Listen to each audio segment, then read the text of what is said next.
Good morning, Vietnam. The mysteries of the number pi. The number pi, 3.14, it goes unlimited there. You want to know the secret, the mystery of number pi? You really want to know? Okay. Under my feet is the floor now. This is the floor under my feet. You can see it is cut in small squares. Imagine now I draw a circle on the squares. A very fine line. A circle, really thin circle. And I have to measure it with this squares. There will not be a lot of precision. Do you agree on that? So what should I do? Make those squares smaller and smaller, adding precision to measure this circle. Yet it will never be a perfect measurement of the length of this circle.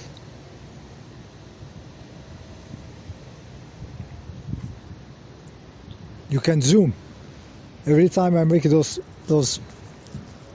squares smaller and smaller, zoom inside toward the line of this circle, which is really a line which has very thin, has no dimension. Okay? And I try to measure it. It's always the same problem. I will have more and more precision, but there is no limit to this, because it is a circle going through squares. Okay, this is how mathematics cuts the reality. The language of mathematics will cut this circle principle into squares, trying to solve it. But it will never achieve that. This is in front of your eyes. There is no mysteries of the number pi.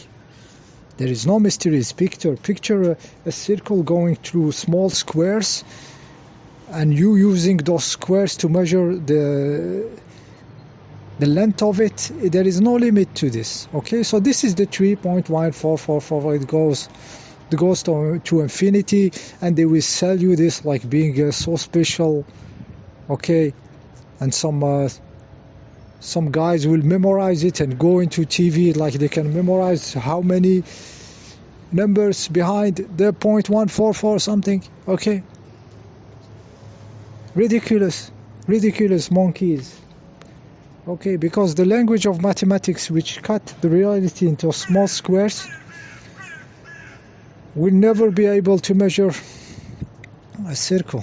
Okay, so the relationship between the radius and the diameter will not be grasped by this mathematical language. So here we see that the geometry is before the language.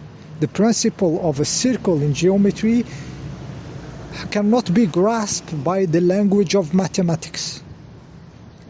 Okay, the language cannot grasp reality. Okay, and mathematics are just a language based on numbers and stuff. But geometry is a fact. A circle is a circle in geometry. Okay, it's not pixels like the screen of your computer. Okay, geometry is for real. Mathematics is a language. So there is limitation, like there is limitation in your English. Your English cannot translate your consciousness. Okay, it's a limitation, it's just a language, but your consciousness is infinite. Your language is limited. Yeah, and in the case of English, it's very limited. Okay, you see the picture here? So the mystery of number pi, there is no mystery in number pi. Trying to measure something like a circle curved with squares doesn't work. Doesn't work. You will never be able to achieve it precisely. You can add, make them smaller, but there is no limit to it. It's not like this is the explanation where you don't find limit to it, and it will never exist. Okay?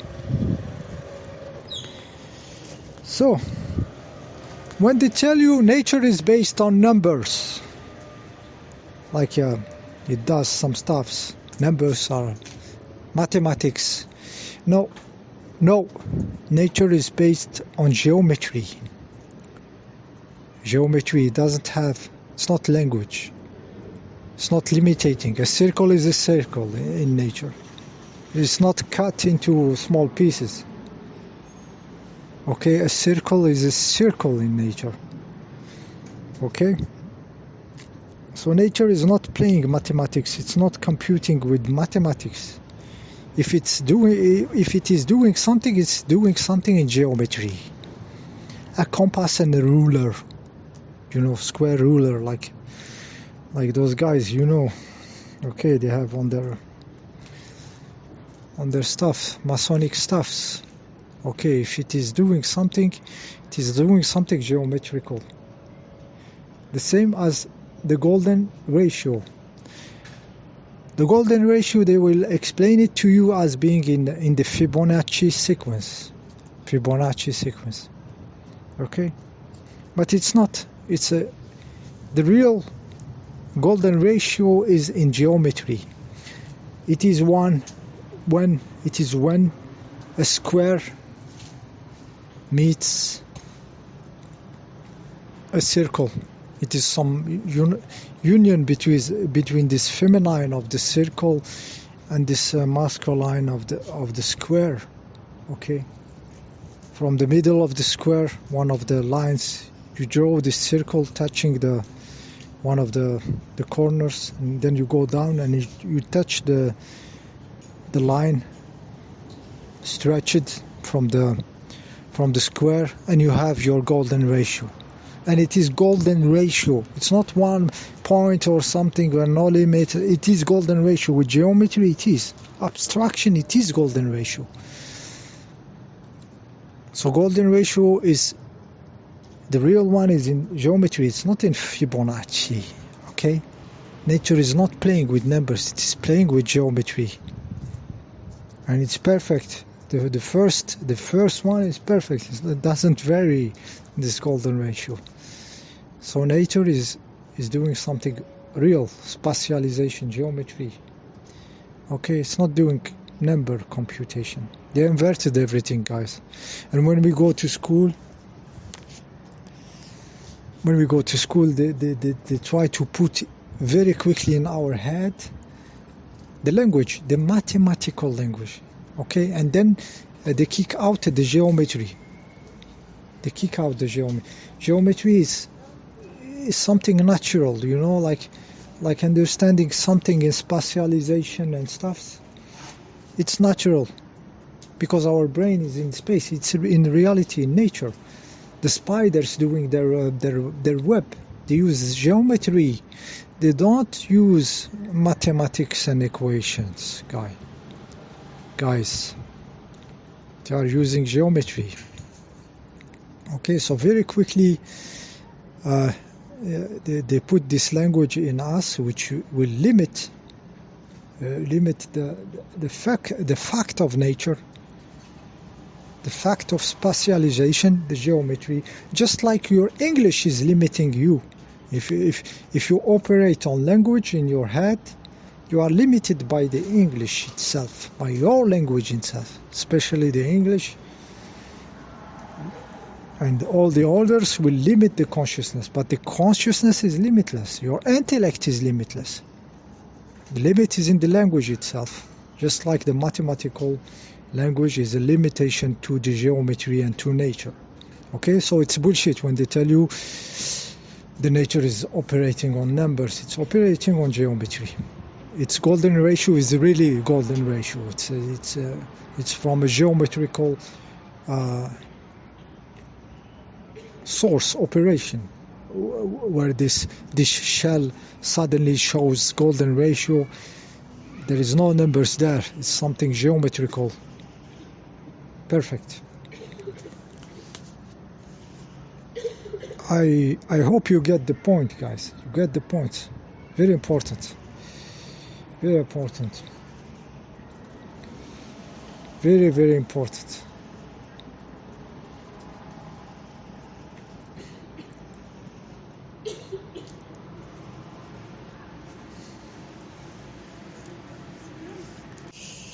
Yes, yeah, to be honest, it is like 3 times I am trying to record this video. Always there is something coming to me, you know, like stopping it, noise, stops, and then I do mistakes in my words. I hope I get it right this time for you to see the difference. The difference. The pixels of your screen in the computer are squares. Draw a circle there and then zoom inside and see how your computer have to make a circle on your screen by firing 1 pixel at once. He cannot make a circle by squared pixels, guys. Okay, very, very important to grasp this, to grasp the reality, to grasp the difference between the reality and the languages trying to translate this reality. Very important. Very important. Okay, there is this website. It's also an application on the smartphones. I didn't try it. I saw it on a computer working. It is called Euclidia. It offers geometrical problems which are meant to be solved with geometry. No numbers, nothing, no language. They offers you circles, lines, and stuff to solve some problems. I tried it, and it is very interesting. I didn't feel like this pain. When you go into the artificial of solving equation, there is a pain in the brain because you are struggling with a second-hand language, which is catching something, trying to make it, squares, to make it in small squares and units. But in geometry, you don't have this reaction in your brain to try to do something with geometry, with circles and lines, and trying to connect this with this. You don't have this. You have this. I have this pain when it comes to chess, for example, a totally artificial problematics which doesn't make sense to my brain, why I am burning myself into this. Okay, but when you try it on this application called Euclidia, which will put a circle and a point and tell you draw the tangent, and this is your tools. You have lines, you have circles, and you have the 90 degrees, stuff, and you can cut an angle in two and everything. It doesn't hurt the brain, doesn't hurt, because there is something real in it. There is something real. It's real principle. A circle, a line, those are real. And then the numbers, those numbers point something, try to cut everything in reality, and they push this into you. They push this into you to try to think from the language.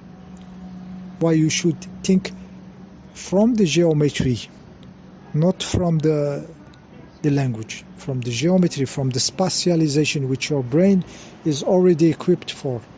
It's exactly like the language, the English language.